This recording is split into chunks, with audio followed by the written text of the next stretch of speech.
സൂറത്തുൽ അഹ്ഖാഫിൽ 4-ാമത്തെ ആയത്തിൽ ഫിസ്സമാവാതി തൂനി എന്നിടത്ത് ചേർത്തി ഓതുമ്പോഴും വഖഫ് ചെയ്യുമ്പോഴും വ്യത്യസ്തമായ ശൈലിയാണല്ലോ ഖിറാത്തിലുള്ളത്.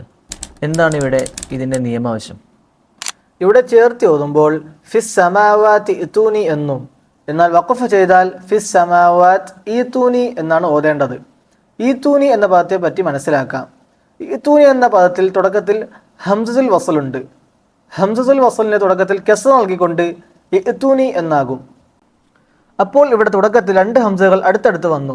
അറബി ഭാഷ നിയമം അനുസരിച്ച് രണ്ട് ഹംസകൾ അടുത്തടുത്ത് വന്നാൽ ഒന്നാമത്തെ ഹംസ ഹർക്കത്തും രണ്ടാമത്തെ ഹംസ സുക്കൂനുമാണെങ്കിൽ ഒന്നാമത്തെ ഹംസയുടെ ഹർക്കത്തിനോട് യോജിച്ച മദ്ദക്ഷരം സുക്കൂനുള്ള ഹംസയ്ക്ക് പകരം നൽകണം.